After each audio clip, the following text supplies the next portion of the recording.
Hey everybody, it's Jeff Dunham. Welcome to another episode of the Jeff Dunham Podcast. And along with me right now are my buddies Matt McNeil and Jeff Rothman. Hey. Gentlemen, how are you today? Doing Good. well.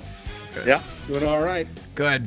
So today we're going to talk about a guy that we've all met, we all know fairly well, right? You know Jay Leno. Oh yeah. I got to meet him actually when I was a teenager. Watching him, he used to do these appearances on Letterman before he ever took over the Tonight Show, and I became a huge fan. He was so sarcastic, felt like he was from a little more of my generation, Right. And then went to see him, and he put on a 2.5-hour show, just jokes for 2.5 hours. Oh, And completely clean, but still with an edge. And I was just blown away. I'd never seen anyone do that long. and wait, that was at a comedy club? It was actually in a bigger venue. It was like a big club. It was more of a music club Right. and comedians who got a lot more than the usual comedy clubs would play there. And you Or got in to the meet him theater. after. You got to meet him afterwards. Well, got to meet him afterwards. Very encouraging. I told him I wanted to be a comedian and gave me some advice. And so really nice guy. So funny, and Yeah. I just couldn't believe you could be that funny for that long. Wow. So that blew me away. And Yeah. then years later, I ended up on the Tonight Show, so full circle, and then it was over. Then it was over. It was over. and then But that's you the thing, started I think then you started working for me. Yeah. Oh well. No. Yeah. It was just beginning then. Yeah. A new door opened. and Matt, But that's the thing about Leno is I don't think that everybody realizes that where he came from, like the comedy club circuit. Like, I mean, he was an amazing club comedian. Like I go to the Improv and I see pictures of him like at the age of 23 on the walls. You know, I mean, that guy was in those clubs. well, you from hear the beginning. that in the interview, and we talked about that a lot. I taped it with him a couple days ago, and and I've known Jay for a good amount of time because I did guest spots after being on with Carson a few times. Then Leno took over, and I did some of the sketches with Walter and some of the goofy sketches, and I got to know him that way. But then, Matt, you and I got to know him better because of the car shows, right? That's right. Yeah, no, it was kind of a surreal deal for me, like sitting in the back of a Suburban or something, and Jay Leno's in the front, and we're just sort of like all having a conversation while we're waiting for the crew to set up or whatever. But totally like super nice, like personable guy, like genuine, and yeah. But I meant that, He's a good guy. the car shows at Supercar Sunday is when. That's right. Yeah. When he that's would the other show thing. up. He just shows up and Yeah. in some giant steam thing and just like Giant shakes hands steam like his thing. babies. I know people make fun of me for some of my cars, but it's like I could just the same way go. I may have a Pinto, but Jay has like things powered by steam. That's like his thing, right? He loves It the is, steam car. and obviously that holds much more weight than my stupid Pinto or my Pacer. The steam thing is much cooler, but still, I think it depends on your audience. I guess. Ooh, Pinto. Yeah. Oh well, but yeah. So it does. He shows up just like a normal guy. Showed up driving something crazy and weird, and also in L.A. If you drive around enough, you'll find Jay Leno driving a car around. I mean, he even took his Ferret Scout car, the tank, and was driving it around Beverly Hills after he got it. It wasn't. It's not a tank. It has tires on it.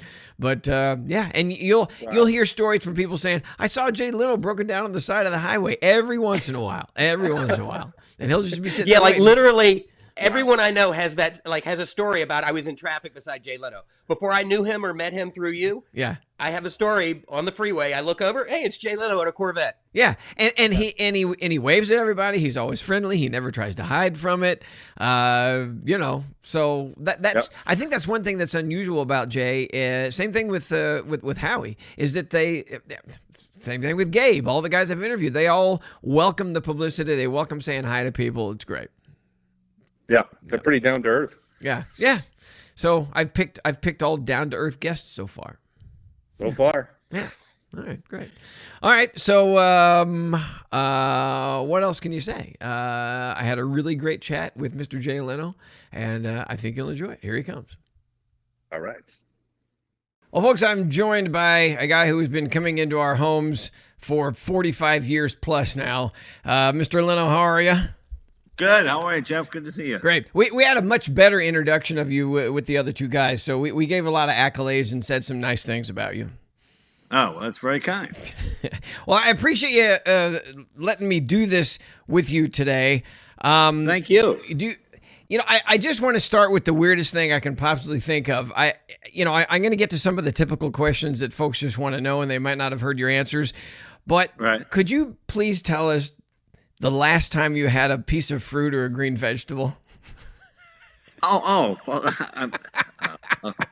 green vegetable. Come on, you've told me this story 3 times, and it kills me. 1962. I'm not a big vegetable. Here's how bad it is.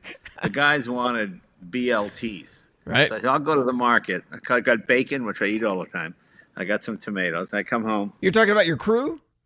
The guys. I was going to make them BLTs. I came home with what I thought was a head of lettuce, and they go, "What's this? Lettuce?" They go, "No, that's cabbage." What? Oh. I went, "Oh, I'm sorry. I don't eat lettuce or cabbage. I don't know which one it was." But, so yeah, no, I'm just not. I'm a carnivorous person. I'm just not a vegetable guy. That doesn't go far enough. You have to tell them. Tell them the last time you had a bite of an apple. You have to tell that story. Well, no, that goes back to the early '80s. I was working. I checked into a hotel in Austin, Texas, and there was like a bowl of apples sitting on when you check in the hotel. Sure.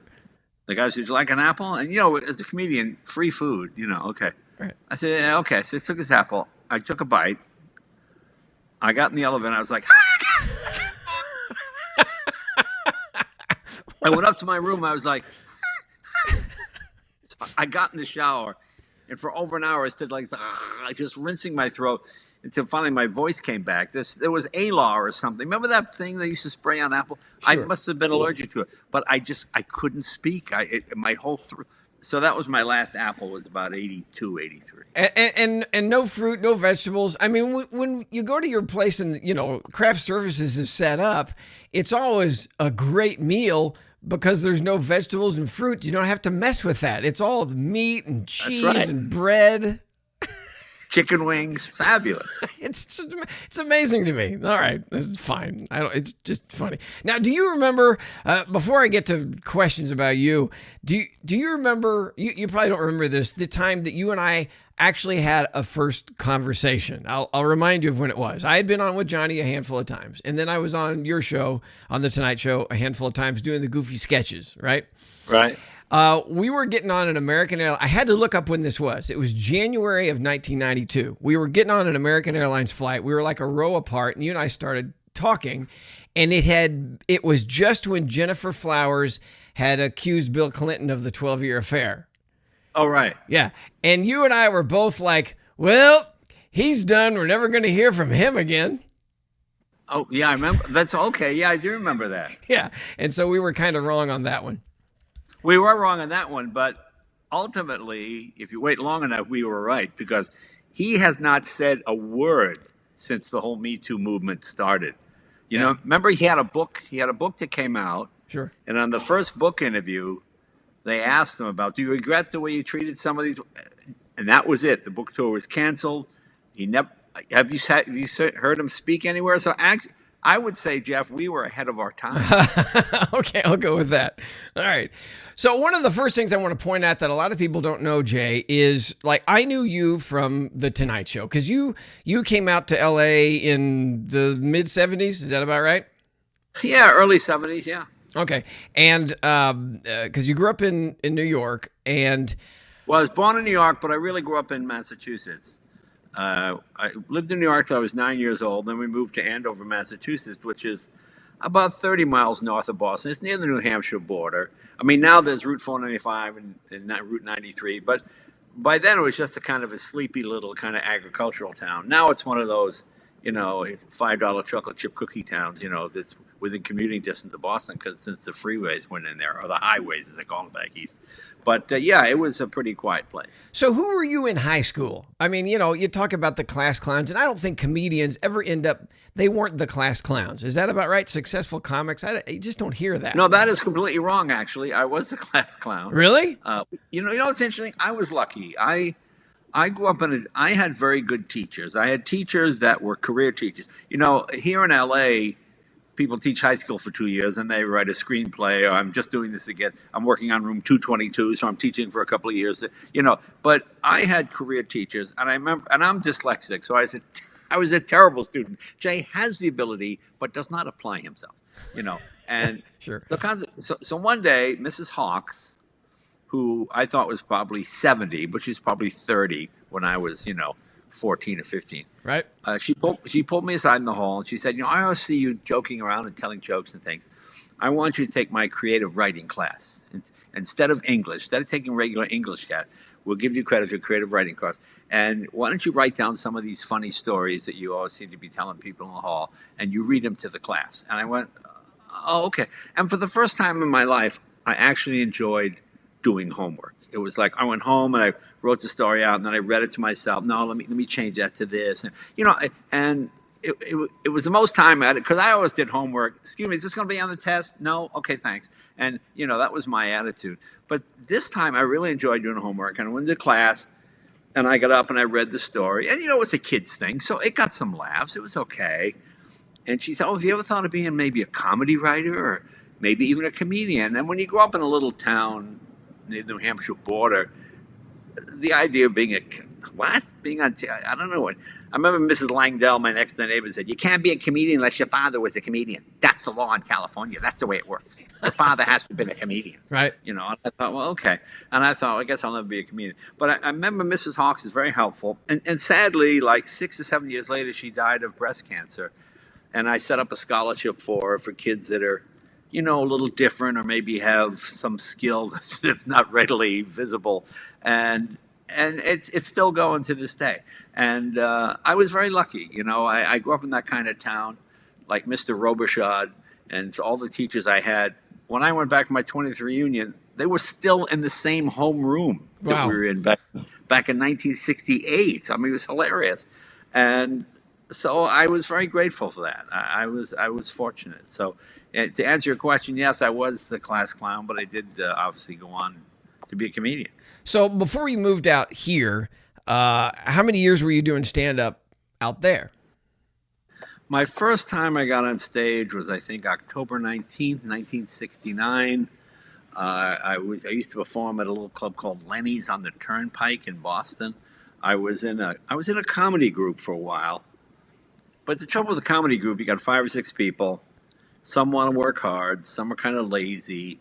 And consequently, we had a gig this week. What do you want to get 2 gigs this week for? And it was like, no, let's. So I only did that for a few months, and then I started to try and get out on my own. And I went to the Bitter End in New York and the Improv in New York. You see, this is back in the very late 60s, early 70s. America was very serious. It was Vietnam, colleges. It was all "Stop your war machine, man," walking with the signs. Right. And then that was sort of what there's like what they used to call it. What they used to have in Boston was you had literally hundreds of colleges with thousands of students with no money, willing to be entertained by people with no talent. So, they would put 2 candles in the cafeteria. That would become the Two Togue Cafe on a Saturday, and students would perform for other students. Right. So nobody's doing comedy. I remember one guy had that thing where you put your flashlight under your chin, you turn it on, click, "Stop your war machine, man," click, and then run to the other side of the room. Right. "Stop your war machine." And this is what that was his serious sort of poetic interpretation. Of course. So that's what it was. So doing comedy was really odd. I mean, I went to Emerson College, which was a good school, but it was a dramatic school. It was for the arts, but comedy was not considered the arts then. Now they have a huge comedy program. Stephen Wright and a whole bunch of other people came out of there. But back when I was there, it didn't seem, nobody really took comedy as a profession seriously. So I didn't pay much attention. I was working gigs at night. I drive to New York almost every night of the week to try to get on the Improv, and then drive back in time to be in class in the morning. And that's sort of how I got started. So what made you decide to come out here to LA? Well, what made me come out here was we all used to go to the Improv. And this is so funny because it's before VCRs, it's before cassette, before you could record a program. You're talking about the New York Improv. New York City one. Yeah, New York Improv. If somebody was on TV, you had to physically get to a TV at the time they were on, which seems ridiculous now. Right. But like when if a comedian was on the Tonight Show, or we go to the bar at the Improv at 11:30, and we turn it on and wait for the comedian to come on, and Johnny was still in New York. Right. Then I think in 71 or 72, that was the last nail in the coffin. Johnny decided to move the Tonight Show to California. He'd been coming here for years, for 3, 4, 5 weeks at a time. Right. Then they decided to move the whole show to California, and that left a huge void because there was nothing in New York. Now there's been a resurgence. You got the Today Show and all kinds of TV shows coming out of New York City. But in the early 70s, everything just went to California, and we figured, well, the Tonight Show was really the only show to be on. I mean, we did Merv Griffin and Mike Douglas, but Tonight Show is the one that made you. So we said, well, let's go to where the show is. And you say we, so the other we's, who are we? What comics are we talking I'm about? talking all the comedians, Richard Lewis, everybody. I remember one time, Sonny and Cher came into the Improv, and they were looking for comedians, and we all auditioned. We didn't get it. The only one that got it was Richard Lewis. We were so happy for Richard. Out of all you guys, it was Richard Lewis. Well, I'll tell you the story. It's so stupid. Okay. And so, because he was further along than most of us. I remember once I was in New Jersey at a gas station. I saw the Bergen County News on it. So local comedian. Oh, Richard Lowe. I'd love to meet this guy sometime. So I went to the Improv. Oh, you're the guy in the Bergen County News. So we got to be friends. And anyway, we all auditioned for Sonny and Cher. And then we heard Lewis got it. He got flown to California to be on Sonny and Cher. I was like, this is going to be great, Right. So I can't remember what night of the week Sonny and Cher was. It might have been a Saturday night. It shows you how things change. That was a big night for television. Oh.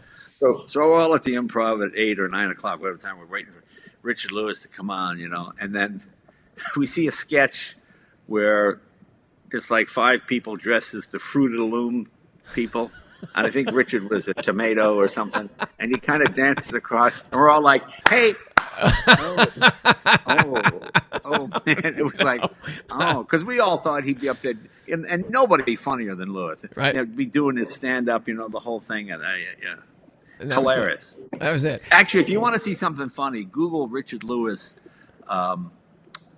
Candid Camera. When Rich was like 13, he was on Candid Camera. Oh. And they brought him into Dean's office to say, look, we've done the thing. You're best qualified to be a truck driver. That's true. He goes, a truck driver? I can't drive. He was still Richard Lewis, even then, that character. But I want to go to college. No, you're going to be a truck driver. No, but I can't drive. It was really a funny thing. So you came out here, and it was, I think, what was it, 76 that you got your first role. On Good Times, and then there was One Day at a Time, then there was Alice, 2 episodes of Laverne and Shirley. So for most of your 102 credits, you've played yourself or a spoof of yourself, if I got it right. But right now, that's probably correct. Okay, but right now you're a recurring role in Last Man Standing, and you play what's his name, Joe Leonard. So you're playing a car mechanic. So my question is, after all the I was going to say, so after all these years, is it more fun playing yourself or the guy you could have been? Well, it's just easier. I mean, obviously, look, I'm not an actor. I mean, actors, you have to emote, and I've got to get out of my skin. I have to do this. I just like playing a various version of myself. But that's the mechanic. That kind of is you, isn't it? Yeah, that's why they hire you, because it's what the audience expects. Obviously, if I was doing King Lear, people would be, that seems a bit odd. Jay Leno was King Lear. So I guess I'm playing myself. That's correct. Well, people say that you're the nicest guy in the world, and my joke is, and people tell me that I'm a nice guy, and my joke is I fake my sincerity well. So right, and I can attest to that. Thanks. Well, I got a story from Kevin Abbott, the showrunner on Last Man Standing, and this I think this just happened. He said maybe it was the first time you were shooting with him. He said that you wouldn't go back to your dressing room. and you'd stay there and watch everything. And he said that some camera guy or a kid that worked on the show came up and said that asked you for your autograph for his dad. And you said, where's your dad live? What does he do? And he said he's in Detroit. And you said, give me your cell phone. And you called the kid's dad and carried on a 15-minute conversation with the dad. Jay, Right. that's typical you, isn't it? You know, I like people, and to me, this is a people business. You know, I never understand people go, I hate signing autographs. I hate when people come up to me and want to. Well, why are you in this business? I mean, I don't get it. I mean, it's yeah. I mean, that's sort of the fun part. Do you enjoy watching yourself perform on TV, either the stand up or the acting? Do you like it? No, I can't say I enjoy watching myself. I mean, when I was on the Tonight Show, I'd watch the monologue to see, I did that joke right, or damn, I should have done it this way. Right. I'll look at it for a technical point of view, but I'm not like Narcissus standing in the pool of water gazing at my own reflection. Oh, what a handsome man! I meant more. That's more of a Dunham kind of thing. No. I'm not. No, I was going to say I can't stand watching myself perform because I just. Yeah, it's so funny. I can't stand watching you perform either. I set myself up. I know exactly how you feel, Jeff. I'm sorry you set yourself up for that. You know, if you put your face out there in a fight, you're going to get punched. I don't know what to tell you. Screw the rest of my thought on all that. That's fine. So, forget it. All right. So, most people know this. You had the Tonight Show with Carson from 92 to 2014. You were the permanent guest host before that. And then there was one little bump in the middle there with a thing that went on. So the defining moment that everybody always talks about is that Hugh Grant moment when he came on after he had been caught in the alley with, what was her name? Divine Brown. Yeah, it cracks me up. You always remember the name of the... You should know. I mean, you gave her name to Hugh. Exactly. Of course I did. So, yeah. No, go ahead. And I'm curious. So the line, of course, was he walks out, he sits down. You want to tell it? I don't want to screw it up. It's just one line. He was booked on the show. Right. And we just assumed after he got arrested that he would cancel. Right.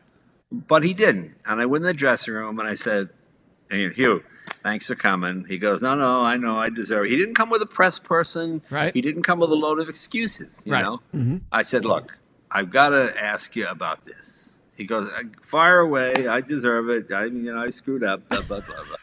So good for him. That's amazing. Yeah, yes, truly a decent guy. Yeah. And you know something? It's sort of classic bad boy behavior. I mean, it's just one of those, ooh, naughty, what are you doing, Right. And plus it had the British press loved it because it was sort of class warfare. The rich, posh, handsome actor, the poor black street girl, and it was Pretty Woman in real life. You know what I mean? Right. Almost. Wow.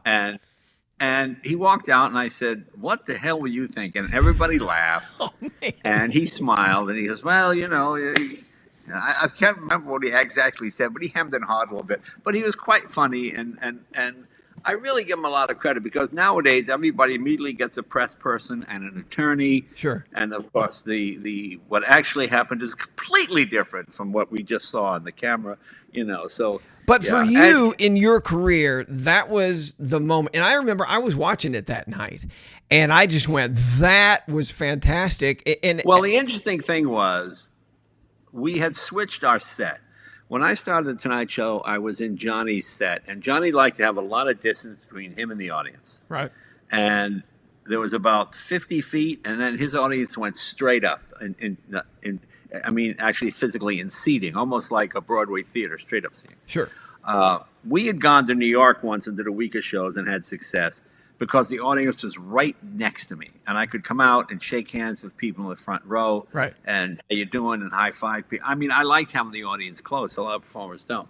And that really turned out, made it very personal because you could see the people right here, right, smiling or laughing. So what are you doing? And that kind of stuff like that.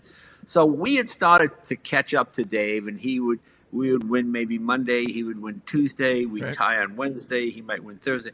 So when Hugh Grant... And you're talking about Letterman, for the folks who don't know, you're talking about Letterman. Yeah. Yeah, Dave Letterman. Mm-hmm. When Hugh Grant came on, that was the big turning point. in the sense that, a lot of people watched that night and then continued to watch. So, I would. Yeah, it was definitely. If you had to use something as a marker, that would probably be it. That would be it. And so the ratings went up, and only a couple times did Dave beat you, like when he came back after his heart surgery, whatever that was. Right. And just a couple times, but you stayed on top the entire time, which is just amazing. And I mean, okay, let me ask you this. Besides that point right there, go before the Hugh Grant moment. Was there ever another defining moment in the career in the career arc, as we've joked about? Yeah. Was there another moment like that before that catapulted you or gave you the fuel? Well, I'll tell you something. Yeah. I always took the job, not the money. That was always my thing. I always wanted to work. The money came second. And you might remember this, in the 80s, there was a time when there was revolving guest hosts. Johnny would take 15 weeks, 18 weeks a year off, and they would have revolving guest hosts. Sure. They had about six comedians, of which I was one. Mm-hmm. And I would say 5 or 6 of the 7 or 8 comedians who were doing this were all managed by the same firm. And one day I got a call from the manager. He said, "Hi, I represent all the other comics." I said, "Great, nice to talk to you." He said, "Listen, we're going to Carson Productions, and we're going to be asking $25,000 a show for our guys to guest host. We'd like you to join us." Oh. And at the time, I was doing it for scale. Right. I said, "That's okay. I'm making $512 a show." And they said, "Well, you can make $25,000 a show." I said, No, I'm happy. I'm just going to keep my $512 a show." Yeah. Okay. 3-4 weeks later, suddenly I'm named permanent guest host. Wow. Because I'm saving Carson a couple of $100,000 a month. Sure. I mean, he owns the show. I mean, he had a bunch of guys who are all kind of doing pretty much the same thing. Yeah. And it just taught me a lesson. I always say, to this day, I have no idea how much it pays to be on Last Man Standing. I've never looked at a check. I don't care. Right. I just do it because I love Tim. I like to do the show. I try not to be a pain in the ass. I try to have my lines memorized. So they like having me around, and it's fine.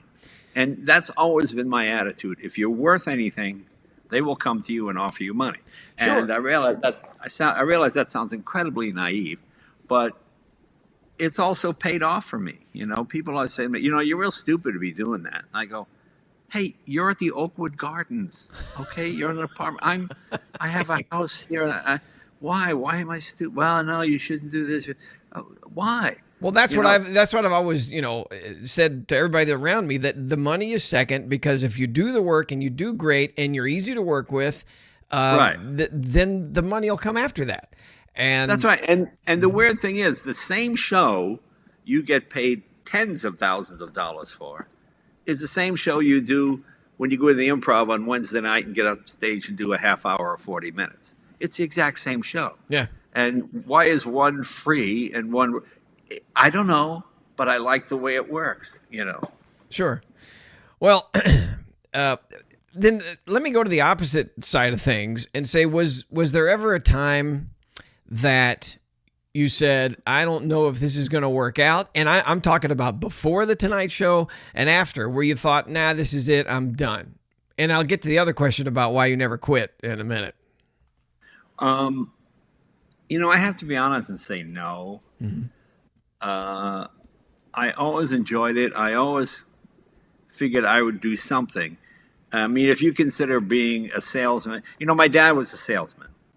He worked for an insurance company. And once a month, my dad, to inspire the men, because it was all men selling insurance in those days, to inspire the men, he would put on a little show in the office. He'd tell you, "I'm going to show you I can juggle." And I remember he played the Frank Sinatra song, "High Hopes He Had High," and my dad was trying to juggle eggs, and they were breaking on his face, and all this kind of stuff. But he kept doing it, and eventually he's really juggling the eggs, and the guys all applaud. And it was like a funny motivation thing. I thought, well, that's probably what I'll wind up. Be a guy like my dad. I'll maybe be able to do something funny a couple of times a week and then do my job. but that's before I ever even started in it. Once I got started in comedy, I vowed never to make a living doing something else. I'm going to try and make a living doing this. And because what happened, well, I had friends that were waiters and waitresses, and they would go out on auditions and do stuff.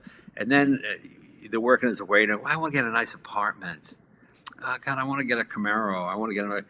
and then pretty soon they can't go to auditions because they have to go to work to pay for the Camaro, whatever it might be. So I lived pretty frugally. It was that kind of just eat pasta every day and drive a crappy car, and until you get yourself somewhere. Well, that was my next observation, is that, and this is a compliment, is that your life has been seemingly simple from the outside looking in, because you and Mavis have been married for 41 years now. Is that right? Yeah, that's right. Yeah. Which is nuts. That doesn't happen. Yes, that's correct. I'm sure your wife will be thrilled to hear that, Jeff. Well, Audrey and I have been married since 12, so right. I can't do math, but that's a pretty good run so far. Marrying a 12-year-old would get you in trouble, but back in your day, I mean, I'm sorry. I'm sorry. Yeah, let me get back to my question. So my question is, and you guys don't have kids, and you seem to have one hobby, and that's all over you right now. It's the cars. But also your hobby has become a job, because you've have Jay Leno's Garage. You've had that since 2015. It's on CNBC and on YouTube. Highly successful. They keep renewing it. You keep doing episode after episode. So your hobby turned into the job. The stand-up is now you're constantly working. So I think that's also a rarity, because most people in show business or sports figures, whatever, they complicate their lives to where they don't have the luxury of saying, well, maybe I don't need that gig and I'm just going to keep doing it because I want to. Well, plus it's also the fact that I like to work. I use as my example, like everybody complains now about cancel PC and cancel culture and all that kind of stuff. But I remember in the 70s, I'll use an automobile reference here, when all the smog and emissions controls came in, all the American manufacturers went to Washington with millions of dollars with lobbyists. We can't meet these emissions. We need to, you have to roll them back. We can't do it. It's too hard. And the Japanese went to Washington and said, what are the rules? What do you want? What do you want the emissions to be? Okay, is that the hard and fast rule? That's the maximum? That's the minimum? Thank you. They went back to Japan. They developed engines like the Honda, what's that, CVCC, whatever it is, without motors, and came back with a fuel-efficient, good mileage, powerful car. And the Americans are stuck with all these smog controls and cars choking to death and couldn't get them to run right. And that's when the Japanese began to win that particular war. We're fortunate now in that all the major, especially American companies, are run by engineers. They're not marketing guys. They're not guys that came from Whirlpool or GE now. They're guys that grew up in the auto industry, are true engineers, understand how mechanical things work and operate. And you've got a lean, GM is really lean and smart. A brilliant car is a new Corvette for $60,000 there's not another country in the world that can build a car of that quality for that kind of money. You have to go to Italy and pay 3 to 4 times that to get a Lamborghini or Ferrari with comparable power. So I think it's pretty good. And that was my attitude. I would say, okay, what are the rules now? Okay, you can't do these kind of jokes, you can't do those kind of jokes. Okay, fine. I'll write something else. I used to tell comedians, when somebody's stealing your material, write faster, okay? Nobody wants to hear you bitch and moan and whine. You're a comedian. You're supposed to be funny. So don't be on TV unless you're funny. Right. I mean, I'm breaking my own rule right now. Yeah. Well, that's another thing. People always talk about comedy, and they always talk about being from a dark place, and that most comedians come up from screwed up childhoods or something horrible happened to them, and that brought them out of it. And I know you lost a brother later in life, but the stories about your mom and your dad, it seems like you had a good childhood. So I had a great childhood. Yeah. It doesn't seem like you're drawing from any terrible background that you had to pull yourself out of. No, but I am a huge believer in low self-esteem. Okay. No, but I'll tell you what I mean by that. Mm-hmm. By that I mean, if you don't think you're the smartest person in the room, you'll listen. Like I said, I was dyslexic. I'm the kind of guy, I go to Vegas, I got my car. Miss Leno, you have 28. What? You have 28. Right. The number is 21. Oh, okay, sorry. So I what I would do is, like when I did the Tonight Show, hire the best producer, best director, best lighting people, and let them do their job. My job is to write jokes, tell joke, get checked. Let other. I see so many comedians again. Now I want the lighting here. Now this should be this. I feel this should be that. Then you wind up with a bunch of pissed off employees, and they hate you. We had the same people for 22 years, except for those that got a better opportunity or got married or did something else. For the most part, everybody stayed for 22 years because I let people just do their job. My attitude on the Tonight Show is anybody can pull the cord and stop the train. Like, Right. oh, I don't think that. I think, I remember we had a transgendered person on the show, and we had some joke that was kind of offensive, and he came to me, or she came to me. I'm not being sarcastic here, and said it was really hurtful. I said, okay. And we took the joke out. And from that point on, I had the most loyal employee because I respected this person for what they were and didn't judge them. I said, okay, you were offended by that. And that spread throughout the rest of the staff. So people knew that I might have been, quote, the star of the show, but at any point they could say, hey, this bothers me, or this is this, or this is that. And a lot of people would argue with me about things. Oh, you can't let people have that kind of power. But no, it's not. It made for a good workplace. We didn't have, besides the PR nonsense, we never had any of those kind of problems with sexual harassment or those kind of stuff, because my door was always open. My attitude was, you take the crappiest office in the middle of the room, you give the people who work the hardest the room with the bathroom and the nice view, because they're going to be in that office a lot more than I am. And people, when people see that you're the first one in and the last one out, they don't grudge you. I mean, the number of times I've worked with people who used to work on shows where I don't care if I lose my job as long as that guy loses his job. Sure. It's that sort of scene from remember The Godfather. Remember when Michael goes to Cuba and he sees a guy blow up himself just to take out 3 policemen, and you go, yeah, you don't want to be that guy. Well, you talk about taking that joke out, and everybody she respected you for that. But comedy is almost always making fun of something or someone, either yourself for your own behavior, right, or making fun of someone else for their behavior. And let me interject this. I thought it was interesting when I heard you say you never make fun of groups. It's always just individuals and their behavior. But that's what comedy's about. We're making fun of stuff, and a comedian or comic has a different point of view and points out something that other people wish they'd thought of, and like, why didn't I think of that? And it makes them laugh. But where are we going with this culture where we can't? The rules have really changed of what you can and can't make fun of. So where's it going? Do you think it's that much different? Well, what you said is the rules have changed. So change with the rules. I mean, think back. It wasn't that long ago. I remember Johnny used to do, lighten the loafers, all those kind of gay jokes and stuff like that. Think of the comedians that we know that worked at clubs that used to do sort of the ethnic jokes, making fun of the Chinese guy, making fun of the Japanese guy, making fun of the Polish guy, making fun of the Jewish guy. You don't see it anymore. Sure. But you see something else. You adapt or you die. Look, if people aren't laughing at your joke, you can't convince them that it's funny.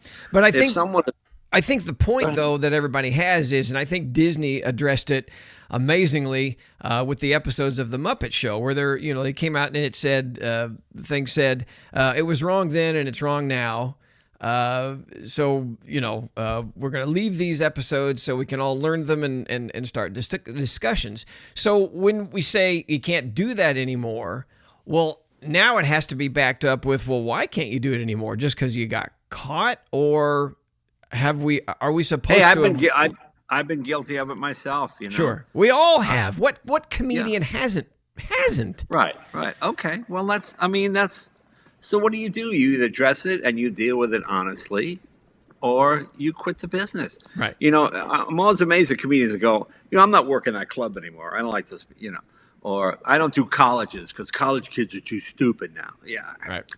No, you have to adapt yourself to what they think is funny. It's interesting. Mm-hmm. I remember years ago going to see Rickles. And when Rickles would come out and do an ethnic joke, right, young people would go, whoa, and old people would laugh. Right. And then when Rickles, who never swore, would say shit on stage, Right. he'd go shit, like that. Right. The young people would roll with laughter, and the old people would go, whoa. So Wow. it was, it was just a different. Yeah. You either change with the times or you don't. You know something? The pendulum swings both ways. It used to be way over here. Now it's way over here. But it will come back. It'll come back to the center. Well, see, I think that you do it yourself. The self-deprecating humor, you're making fun of yourself, and right. I don't know if that evens it out. But I just wanted to interject this. What people don't know about you is that you weren't really, from what I understand and what I saw, is that you, before the Tonight Show, you weren't really a joke teller. Because I went to the Comedy Magic Club, where you still go when there's no pandemic. You still go there just about every Sunday, right? Right. The room seats what, 250, 270, and you still do the shows. But what I remember going there one Sunday, I was going there to see, I guess it was you, and I thought it was just going to be monologue jokes. And you did do that. You pulled out the paper, the cards, and then just read them without trying to sell the joke. You just read the words, and you knew if they got a laugh that way, that you could sell the joke. That was Johnny's advice. Yeah.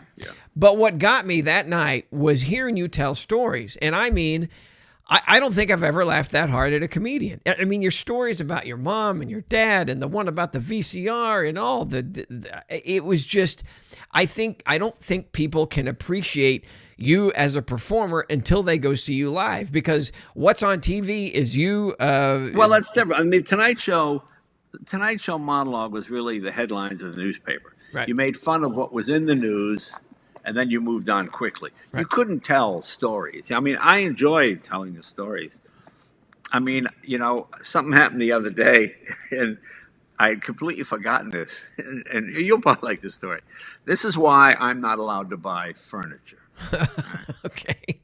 When my wife and I got together, we lived together, we having a place, we needed furniture. So we got to get a couch, and every couch at the time, and this is almost 40 years ago, was $1,200 to $1,800. It's like, it was crazy. I'm not spending $10 on a couch. So one day I'm on 3rd Street in LA. I go past this shop and I see new couches, $250. I go, pull in.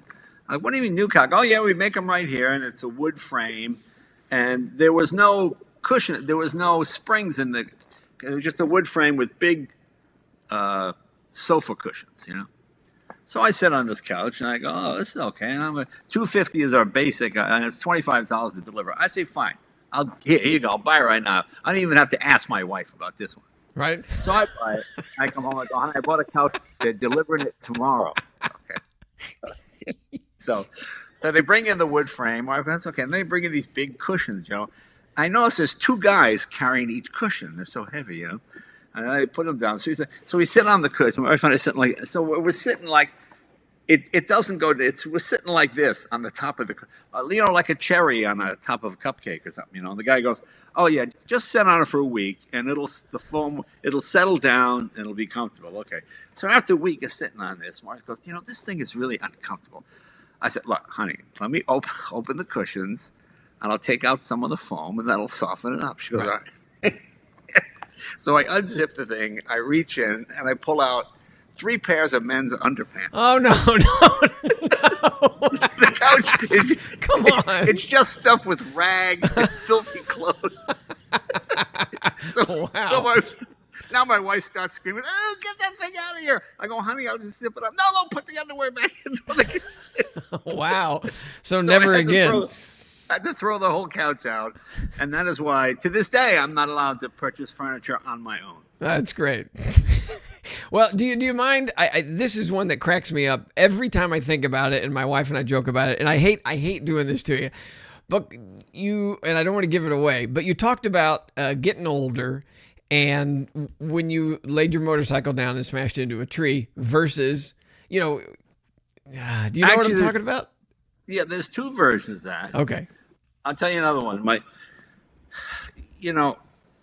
I'm in the house one day, and my wife turns on the lamp in the living room, boom, the bulb blows. So I go looking for a bulb. My wife says to me, every time a bulb blows, you go down to pavilions or a supermarket and you buy one bulb. Can you go to Home Depot, Lowe's, or just get like a box of bulbs? I said, you know something, honey? You're right. So I got down to Lowe's and I said, got a box of bulbs? Guy brings out a box of bulbs. So I decide. I go, how much is that? He goes, $118. I go, $118? Why is it so much money? He goes, these are LEDs, Miss Leno. He says, these bulbs last 15 years. I said, I'm 70 years old, okay? The chances of me seeing 85 are tenuous at best. I said, I don't want to die in 6 years knowing for the next 9 years some yahoo is flicking the lights on and off on my dime. I said, give me the regular bulbs. I want bulbs that die when I die. That's funny. Yeah. Yeah, basically the same story. Exactly. Well, the one I was talking about was where I don't want to give it away. Well, no, okay. The thing was, okay. I was guest hosting on The Tonight Show. Right. I was guest hosting every Monday night. The preceding Friday, I'm riding my motorcycle, and I'm on Mulholland Drive. I'm going 85, 90, 95, pushing the bike a little bit. Come to the corner, hit some sand. The bike slides out from under. The bike hits a tree. Bike just disintegrates. I slide along the pavement. My legs all kind of, ambulance takes me away. Saturday morning, wake up in the house, try to stand up. I can't move. My legs still so I can't move. Sunday, I get up, I walk a little bit. Monday, I walk out on stage like nothing happens. 40 years old, go walk out of the Tonight Show just like that. Last Thursday, I'm sitting on my couch. I yawn and turn my head at the same time. What an idiot I was. So basically it's like, it's not good getting old. All right. So what you have coming up, it really interests me that you are going to be hosting You Bet Your Life this fall on Fox. Is that correct? Yeah. I'm having a lot of fun. We've been doing run through. It's great. I really enjoy it. And the game show premise has pretty much stayed the same since Groucho Marx did it in 1947, right? You know what it is? It's a comedy show. It's a right. comedy show where two people come out who don't know each other, and you sort of make fun of them as they try to guess what the answer is. Right. And Kevin Eubanks from The Tonight Show is doing it with me. So. Oh, that's great. So what role does he play? Well, he's going to be the announcer. Kind of the announcer. Well, he'll be the music, and he'll also Kev, who are contestants. Jay, we got so and so from Oklahoma City, and so and so, and I will go to Kev occasionally and ask him about this. Oh, that's nice. So he'll have the band and the whole thing. So it's kind of no band, just Kevin. Just Kevin and his guitar. That's it. Yeah, but I we've been doing run throughs with regular people, and it's off the cuff. They can't write for it because it happens so quickly. It's all ad lib, but it's great fun. And I think it's going to do very, very well. It's really good. We got the secret word and all that kind of stuff. And that's why Groucho was so good at it, because he was so great at ad lib, and that's the reason he got the gig. And I suppose that's the reason you got the gig, right? I hope so. Yeah. Well, the other two hosts, because they've brought this. What's interesting to me is that every network has had this show. First, it was ABC Radio. It was in radio days. Then it was CBS Radio. Then it was NBC Radio. Then it was NBC TV, and now it's going to be Fox TV. So it's run the gamut. But can we mention the past hosts besides Groucho Marx? I don't understand. In 1980, Buddy Hackett. Have you seen the films? Was he good at it? I didn't see Buddies, no. I saw Cosby did it. Yeah, Cosby started it in 92. I don't know how long it lasted. But that had to have been pretty good. I think it lasted 2 seasons. Right. Yeah. I mean, it's not. I can't really comment on why other. I think other people have their strengths. And you're having fun with it, because that's the most important part. You'd quit if it wasn't fun, right? I like people. When I was doing the Tonight Show, I know Johnny and Letterman used to say, you never talk to the guests before the show begins. But I always like to make them feel comfortable. I always hated comedy where people are uncomfortable and you're in the position of power and you're kind of nailing them. And it's not their wheelhouse, They're nervous already. To me, I would go in and I'd say, listen, just have fun out there, be loose. And then people would obviously embarrass themselves. And, when we did jaywalking on The Tonight Show, we never pre-interviewed anybody. We would just and again, I got to set it up. There's some younger folks out there who might not know. Jaywalking is when you went on. Basically, you're always at Universal, right? No, we go to Melrose Avenue and we just Oh, walk up to people and we go, excuse me, can I ask you? And we always tried to, we didn't get the homeless guy with both pupils in the same eye. We're not looking for any kind of right, people with sort of problems. Nicely dressed, normal people. right. My favorite question was, how was Mount Rushmore formed? And the number of people that said erosion. Erosion. Wow. So, and Amazing. those are all legitimate people, but you'd make them we sign. never had a setup. I Well- would say we never talked to more than 18 or 20 people, and we always used at least 12.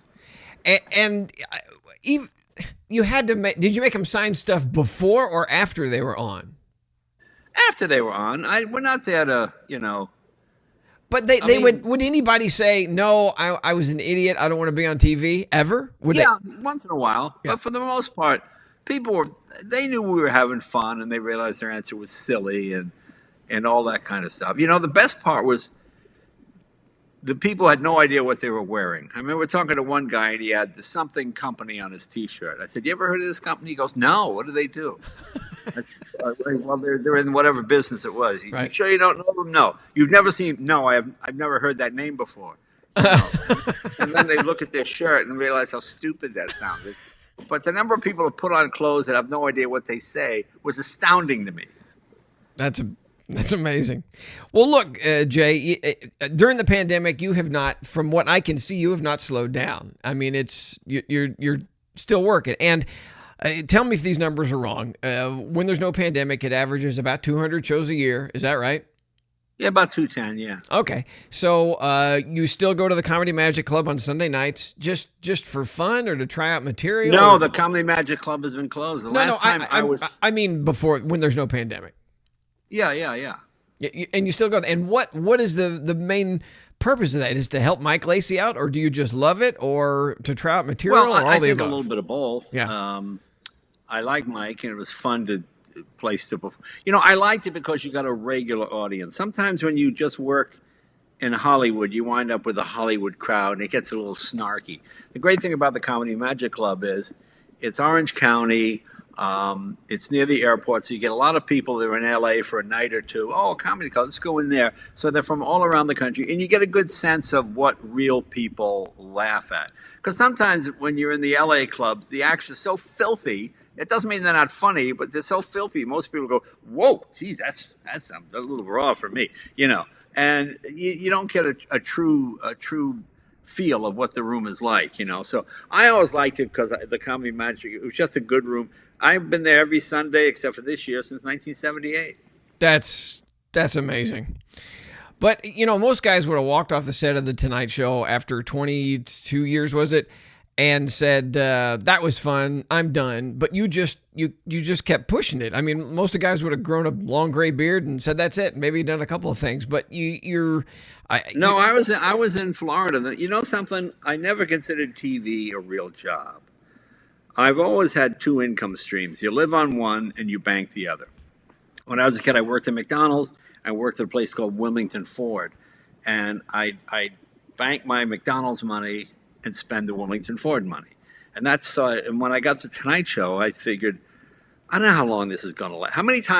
We've all known people that got a TV show, forgot their act because they were starring in a TV show. The Sure. TV show ended, and they were left with nothing. Yeah. They didn't have anything. To me, I would bank my TV money, and I would live off my stage money.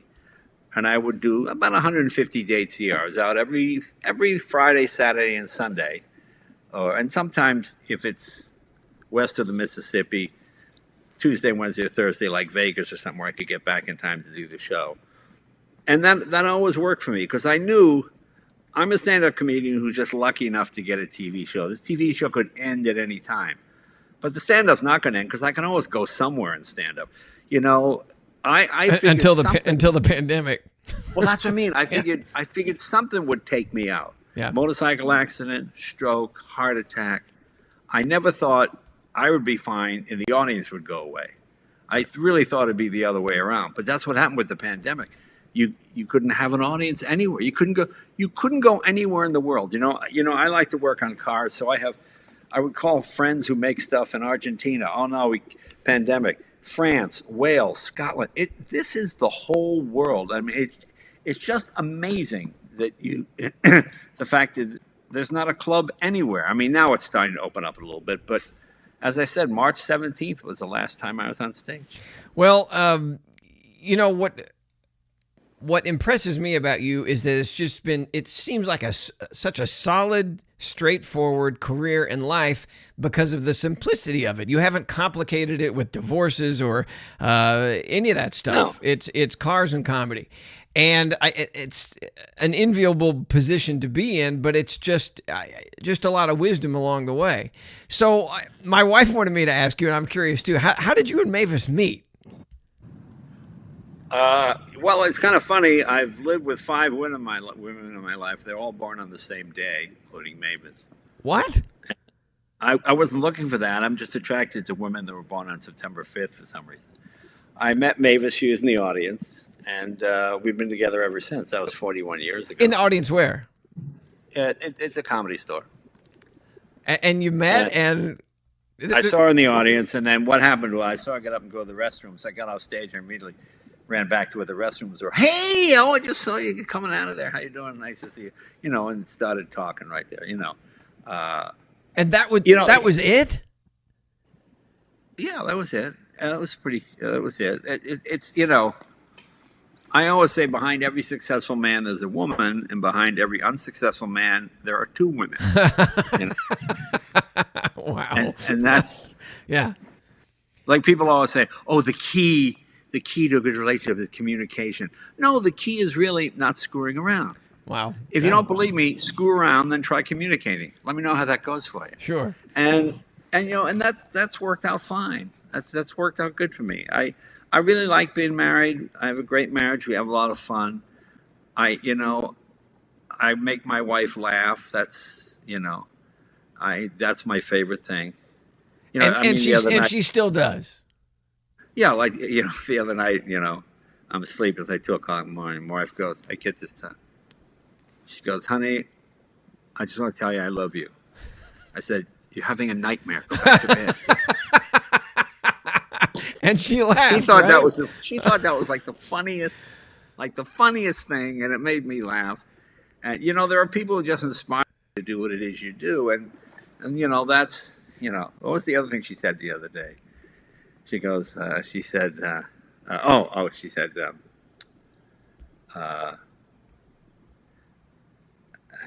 goes, oh, what did I do to deserve you? And I said, honey, I was thinking the exact same thing. That's great. And yet she's not offended by that. She sees the humor in it. Sure. Like, oh, okay. And then, well, maybe I can use that, you know. That's this is the sweetest stuff I've ever heard you say about her. I mean, are there, getting personal, are there still flowers? Do you still romance her a little bit? Or is it that sounds like way more than just friends. Yeah, I mean, that's how you do it, isn't it? I mean, it just seems like common sense. You know, I'm someone, the key to life, shoot for contented. Because you can't be happy all the time. That's like drinking champagne every day. You just wind up an alcoholic. And if you're happy every day, then you never know what happiness. It's to shoot for contented with sort of spurts into happiness, and that's always worked for me. You know, I always would tell people, marry your conscience, marry the person you wish you could be. You know, my wife does a lot of work with women in Afghanistan and with women's rights and helping, you know, we try to bring over, she does, try to bring over a couple of girls every year from Afghanistan so they can go to college and get an education and stuff like that. And, you know, and I think that's really the key, you to marry the person you wish you could be. And I don't think she did that, obviously, but it worked out okay for me. Yeah. Well, one last thing here. I want to say I have enjoyed chatting with you, and you and I became acquaintances because of the Tonight Show and when I'd come on and do the goofy sketches with Walter and all that. And then lovers briefly, which was interesting. I know, but you know, we didn't talk about that afterward, and we're not going to talk about it now.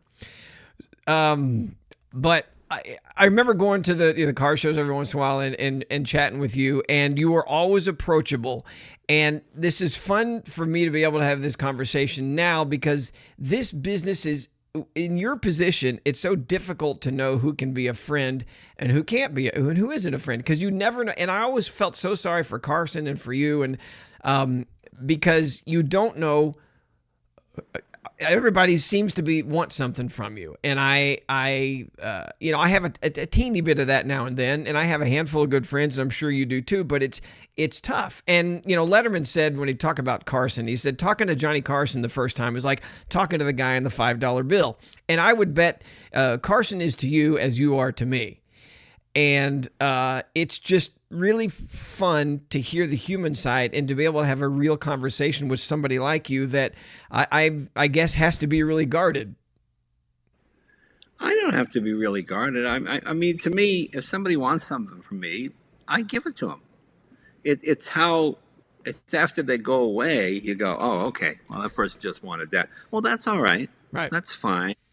I think you have to genuinely like people, and you have to be willing to forgive them. They know not what they do, type of deal. You just sort of, I'll tell you a funny story. I'll tell you my road rage story.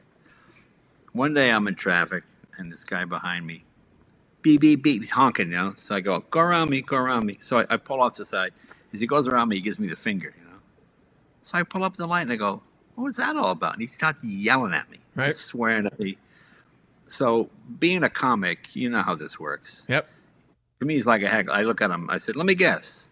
You're 50. You're fat. You're bald. You're divorced. Your kids hate you. Your best day was what? High school, maybe. That was about it. But down here, and then the guy starts crying. Oh no! And I go, oh wait, pull over. Okay. Oh so man! Now I get in his car, and he's like, you got in his car? Yeah, I got in his car. I said, okay. You okay? He said, no, you're right. Everything you said is true. I said, well, how old are your kids? He goes, I got two girls, like 12 and 14, and they hate me. I said, look, do your kids like Taylor Swift? Oh, yeah, they love Taylor Swift. I said, look, I got Taylor Swift on the show next Wednesday. I'll tell you what, why don't you come to the show? You bring your kids. I'll give you a couple of tickets. I'll introduce your kids to Taylor Swift. As the guy brings his kids, and of course, Taylor Swift couldn't be nicer. Gives each girl a CD and signs it, and all they're thrilled. And the guy and I kind of became, well, not friends, but it was okay. And I realized, it's like more flies with honey, But Jay, that's amazing, and that's what people don't know about you that aren't around you. They don't realize that you really are that kind of guy, and you don't fake your sincerity. And it's just, only now. Only this is the only time I'm faking it. All right, last question. People are going to want to know, and I know you hate this question. Can you tell me how many cars, how many vehicles? I know it's almost split 50-50 between motorcycles and cars. Can you tell? It's more than 50. You sound like there's 199 cars registered and 168 motorcycles. Is that right? Wow. Yeah. All right. And every one of them is drivable almost, and you have fun with them, right? I hope so. Yeah, that's great. Well, Mr. Leno, thank you very much for this time. Thanks, Jeff. Bye-bye. Well, there you go. That was fun. Oh, yeah, Jay Leno, good guy. Always wearing denim. That's right. Is that why you're wearing denim right now? Yeah, in honor of Jay. Oh, it's good. It's great. You called each other and decided to wear the same thing. Exactly. Yeah. You always see him in the denim, don't you, guys? Always. Yeah. I don't think I've ever seen him without it. Yeah. Yeah. Always in denim, and except for when he would do the Tonight Show or perform somewhere, and even when he performed certain places to try out material, he wore denim. Oh, fascinating. Thanks, Jeff. Like, right? Yeah. I know all about his denim. He could go on all day long. All right, so now we got a clip. Oh, good. We have the comedy clip at the end of the podcast now, and this is the one with me doing what? No, you're not in this one. What? No, this is just me. I'm not in this? No. Oh, I don't care. Okay, folks, time to go click to Joe Rogan. He has a much bigger audience. No, because of Jay being a car guy, we picked a clip from Spark of Insanity. And no one cares. This is me in the Prius bit. No one cares. Click to something else. Here it is. No one cares. My wife and I live in LA, and we, not long ago, were the proud owners of 2 big giant SUVs, and we decided to do the economically and ecologically right thing. We got rid of one of the big giant SUVs and got a Prius. I don't know what you're laughing at. It's a great vehicle. You jump on the freeway and punch, and it goes.